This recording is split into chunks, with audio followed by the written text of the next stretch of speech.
Blue Ribbon Designs. I'm here today with a special short tutorial. This is a tutorial on using freezer paper to cut shapes. This is a great technique for wool applique, for quilt pattern applique patterns, for cross-stitch needlework finishing a lot of the time. So let me give you a little bit of an idea of what I'm talking about. I have here some mug rugs from a pattern that I designed. This is from my Tulip, Table Runner, and Alphabet House mug rugs. So in these little mug rugs, you'll see these cute little flowers in the house, and the pattern comes with these shapes on a piece of paper and says, hey, cut these out. It will look something like this.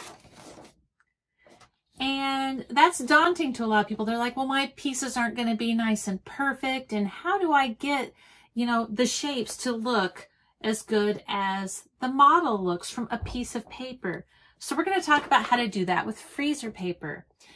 I use this if I am needlework finishing and let's say I'm doing a berry and I need to do the whole and the stem type of thing. Like they give you the little diagram. And you're like, oh, if you want it to look exactly like the model, this is going to be a quick way to do that. One of my patterns I'm going to use today to show you how to do this. This is Harvest Hussif. This is an autumn Hussif pattern. It has the pocket inside. And then on the inside of the model, there is a pumpkin that is used for needles. And there is a leaves. The leaves are little pockets. And they hold scissors and a ruler. And then you have acorns that hold a needle threader or a thimble. So here's the inside of the piece. And as you can see, there's a pumpkin that's cut out, acorn caps, leaves, another acorn. So I'm going to show you how to easily cut those pieces using freezer paper and have them be the exact same shape and size without having to pin your paper to a piece of wool and cut it out. This is going to show you how to easily do that. So first of all, you can use this freezer paper. Just buy it in the store. You can get it at Target. You can get it in the grocery store, used for wrapping meats and things that are going in the freezer. This is what I used to use all the time, but now I have found that freezer paper comes in 8.5 by 11 sheets. So if you have a way to copy things, you can use this in your printer and you want to print your templates on the paper side of this freezer paper. So when you put this into your printer, depending on the printer you have, make sure it's facing the right side so that it is printing on the paper side. But this is exactly what comes in this fancy box, only 8.5 by 11 sheets. Super easy to use, way more convenient than having it on the roll and having it all curled up. You can find these on Amazon. I will link my Amazon shop below, and in my things I use in my studio, there's shows you all of the different things. The tools I'm going to show you today are all in there, and this freezer paper sheets is in there. So we're going to use one of these sheets today instead of what's in the box. But if you have this on hand, same thing, exact same thing. This is just a little bit easier to use format, and I'm going to show you how to trace the shapes, but if I was doing this on my own for finishing, I would put a piece of this into my copier and I would run the sheet through that I have from my pattern and print right directly on here so I wouldn't have to do any tracing. So that is one of the things you'll need today. Some sort of freezer paper, your pattern, of course. You're going to need some sharp scissors. I love these Tim Holtz scissors. These are what I use all the time in my studio. I have them in every size. But the smallest ones are really good for the smaller shapes. They have a serrated edge that's really sharp and you can get in and you can cut really smooth lines. So scissors, if you are having to trace the pattern like we're going to do today, I'm going to use a fine tip Sharpie today so you can see it on screen. You could use a pencil, a pen. Just don't use a friction pen because we are going to be ironing it, and obviously a friction pen will disappear with the heat. So any type of writing utensil except for a friction pen or will work. Today am going to use a light box. Well, actually I'm going to use a light pad. I have a big light box that I use for a lot of things, but if you have not seen one of these before, they are amazing. This is the knockoff version. I got it on Amazon. It will be linked in my shop below as well. This is a light pad. Turn it on. We're going to turn it up real bright. Oh, I turned it off. There we go. So it is just a flat, see, it's like 1/4 of an inch thick lighted pad. We're going to use this today. I saw a Cricut one and I really wanted one bad. Then the Cricut ones are nice, but they're also like $100. This version was less than $20. Works really well. It has a dimming switch. You can dim it down as low as you want. You can have it as bright as you want. We're going to have it super bright today so we can see through, but great to just have on hand, easily pull out and trace things. So we're going to be using this today, light pad today. I also have a couple pieces of wool we're going to cut. We're going to use it to cut an acorn. So I have a piece for the cap and a piece for the base.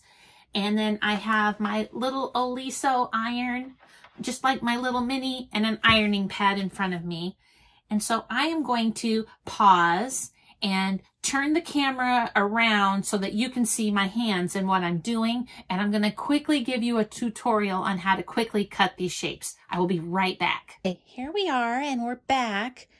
This is the Harvest Hussif pattern. I hope the glare isn't too bad. This was a pattern that is mine that came out a few years ago. It was originally taught in like 2012 as a class, and then I later released it to the public. And you can find this pattern in my Etsy shop in paper format and PDF. But what we're looking at is cutting these little shapes that go inside. Inside of the Hussif, there are a pumpkin, there's acorns, and we're looking at cutting these shapes. So that's what we're working on right now. For accurate cut, we're going to pull out our pattern. This is the page from the pattern with the pieces on it. And I've got my light table here.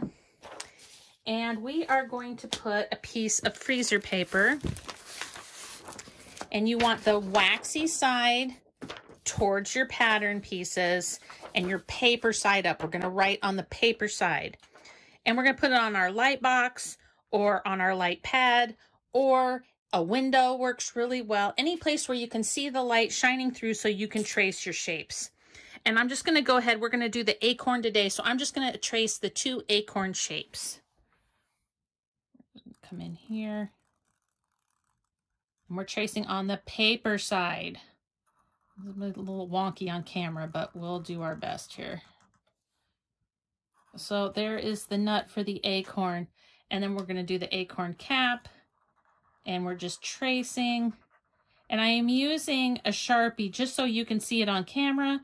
If I was doing this for a project, you could use a Sharpie, but I would probably just be using a pencil or a regular pen. So we've traced the 2 pieces onto freezer paper, onto the paper side of freezer paper. Now I'm just going to roughly cut these out. You don't need to cut on the lines. You're just roughly cutting them out.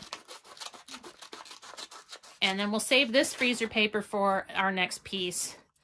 I'm going to quickly cut around here. Now, if I needed to save paper, I would have put these right on the edge. I would have been very careful. You can get a lot of pieces on one, but since this is a tutorial and we're doing it quick, we're just going to roughly cut these.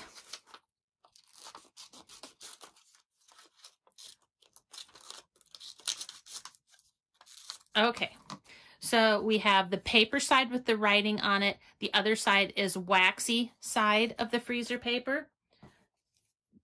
Since this is our nut, I just have a dark brown. We're going to move this out of the way here. And I'm going to slide the iron into view for you guys. So I'm going to put my nut on just this dark color. I'm going to put it in the corner. I don't want to waste my wool. And we're just going to iron that down. Because there is wax paper, waxiness on the other side of this freezer paper, it's going to iron in place and it's going to stay right there for you. So we're going to do that with the nut, and now we're going to do that also with the cap. I just have a cute little houndstooth type piece of wool from my collection. We're just going to stick that in the corner. And again, we're just going to press it down. This works really well for stockings. Like if I need to cut a backing for a stocking, I'll do this. It works really good for all the pieces for wool applique. It works great on needlework finishing, doing the tops of berries, any type of applique project, like the little mug rugs I showed you or my tulip table runner, easily to cut out all the shapes. So now that we have this pressed on and it's cooled off a little bit, I'm just going to cut on that line. We're just going to cut around this line all the way around. For both pieces, I'm using sharp scissors.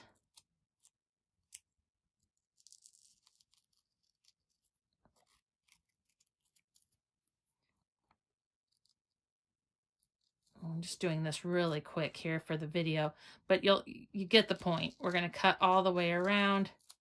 All right, there's our cap. We have our little nut here. This will cut pretty quickly.